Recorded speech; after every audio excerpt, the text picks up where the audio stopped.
नमस्कार दोस्तों, मैं हूँ निशु और मेरे चैनल निशु डिवाइन वेल्स में आप सबका बहुत बहुत स्वागत है।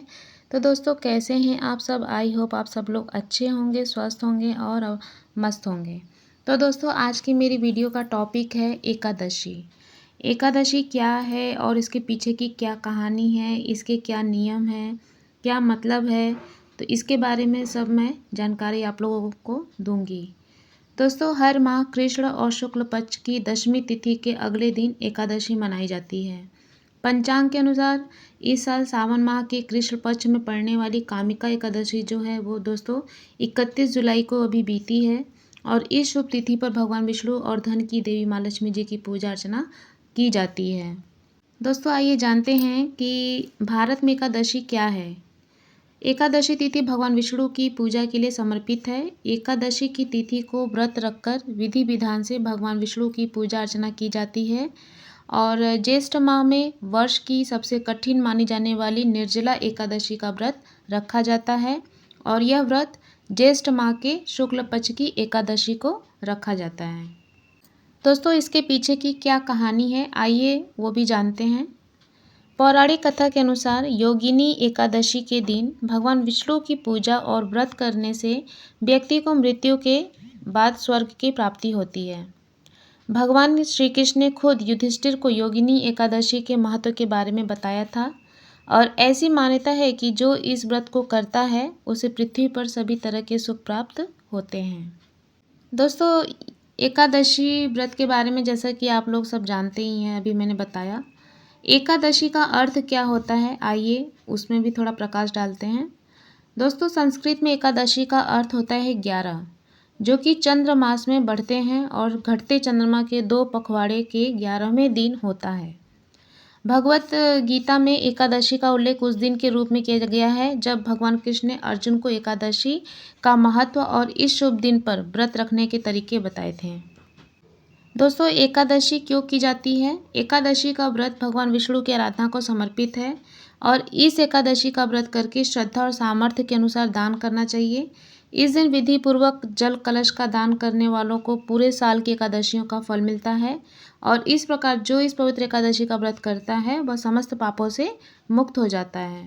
दोस्तों, एकादशी व्रत के क्या क्या नियम हैं, किसका हमें पालन करना चाहिए, आइए इस पर विचार करते हैं।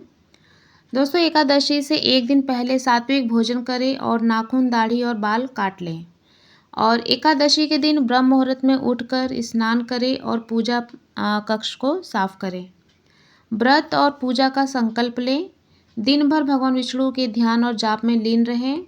किसी की निंदा करने से बचें। तामसिक चीज़ों से परहेज करें और इस दिन झूठ, क्रोध, बुराई और काम करने से बचें। और एकादशी के दिन श्री हरि का भजन कीर्तन करवाना शुभ माना जाता है। एकादशी के दिन दान पुण्य अवश्य करें। एकादशी के दिन कुछ बातों का और ध्यान रखना चाहिए। दोस्तों, एकादशी के दिन कांसे के बर्तन में कुछ भी नहीं खाना चाहिए। जो कांस का बर्तन होता है उसको उस दिन अवॉइड करें यूज करने के लिए। और इस दिन किसी भी पेड़ की पत्ती को नहीं तोड़ना चाहिए। एकादशी के दिन तुलसी को स्पर्श करना वर्जित माना गया है दोस्तों। और इस दिन तुलसी में जल अर्पित ना करें। एकादशी के दिन जल भी अर्पित नहीं करना चाहिए तुलसी में। और व्रत करने वाले व्यक्ति को सुबह देर तक नहीं सोना चाहिए। गुस्सा न करें और घर में किसी भी तरह का वाद विवाद या क्लेश करने से बचें। लहसुन, प्याज और अन्य तरह की तामसिक चीज़ों से बचना चाहिए। किसी भी तरह का नशा न करें और ब्रह्मचर्य का पालन करें। ईमानदारी से काम करना चाहिए और गलत कामों से बचें। दोस्तों, ये तो था कि एकादशी व्रत के नियम क्या हैं, एकादशी व्रत क्यों करना चाहिए और उस दिन करने के लिए क्या क्या चीज़ें, क्या क्या हमें फॉलो करना चाहिए। अब आइए थोड़ा सा हम जानते हैं कि जो एकादशी व्रत की कथा है वो क्या है। कामिका एकादशी कथा की व्रत को हम सुनेंगे दोस्तों, तो ध्यान से सुनिए। और इस साल कामिका एकादशी का व्रत जो है दोस्तों अभी बीता है 31 जुलाई को। और कामिका एकादशी के व्रत के दिन पहले संकल्प लेते हैं और हर व्रत में संकल्प लेते हैं, ये तो सब आप लोग जानते हैं। और इसके कथा मात्र सुनने से पुण्य की प्राप्ति होती है। तो दोस्तों, आइए चलिए कथा को प्रारंभ करते हैं। और ऐसा कहा जाता है दोस्तों कि सूर्य ग्रहण और चंद्र ग्रहण में केदार और कुरुक्षेत्र में स्नान करने से जो पुण्य मिलता है, पुण्य कामिका एकादशी पर भगवान शिव की पूजा करने और कथा सुनने से मिल जाता है। तो आइए कथा प्रारंभ करते हैं। एक समय की बात है दोस्तों, एक गांव में एक क्षत्रिय रहता था। वह अपने आप पर बहुत गर्व करता था, खासकर अपनी शक्ति और बल पर उसे अभिमान था। क्षत्रिय भगवान को बहुत मानता था, लेकिन उसके मन में घमंड था। वह हर दिन भगवान विष्णु की पूजा करता और उनकी उपासना में लीन रहता था। एक दिन वह किसी महत्वपूर्ण कार्य के लिए घर से बाहर यात्रा पर निकला। रास्ते में उसकी मुलाकात एक ब्राह्मण से हो गई। दोनों में किसी बात को लेकर झगड़ा हो गया। झगड़ा इतना बढ़ गया कि बात हाथापाई तक आ पहुंची। क्षत्रिय बहुत बलवान था, इसलिए ब्राह्मण अपनी दुर्बलता के कारण क्षत्रिय के वार को सहन न कर पाया और वह वहीं गिर गया और उसकी मृत्यु हो गई। ब्राह्मण की मृत्यु से क्षत्रिय हक्का-बक्का रह गया। उसे अपनी गलती का एहसास हुआ और वह बहुत पछताया। ये पूरी बात गांव में आग तरह फैल गई। क्षत्रिय युवक ने गांव वालों से क्षमा याचना की और ब्राह्मण का अंतिम संस्कार खुद करने का वचन दिया।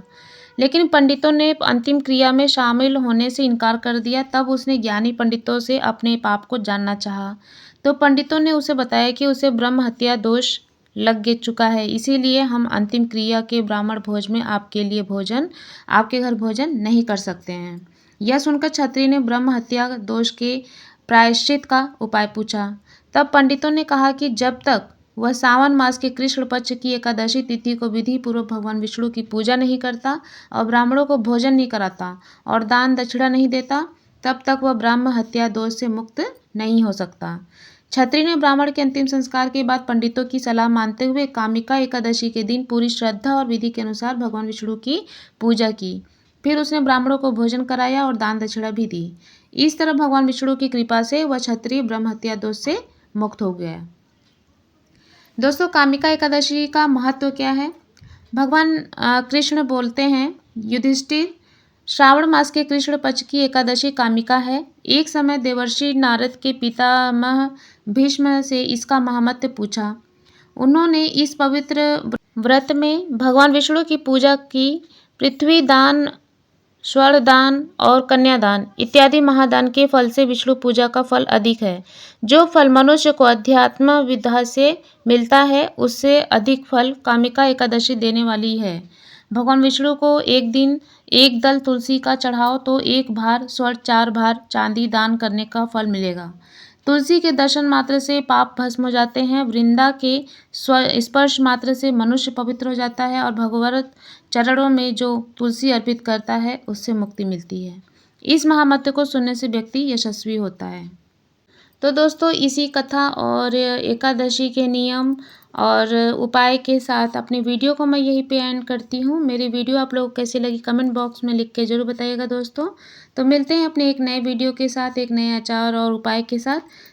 तब तक के लिए मेरे साथ मिलकर बोलिए जय विष्णु भगवान जी की जय और साथ में हर हर महादेव।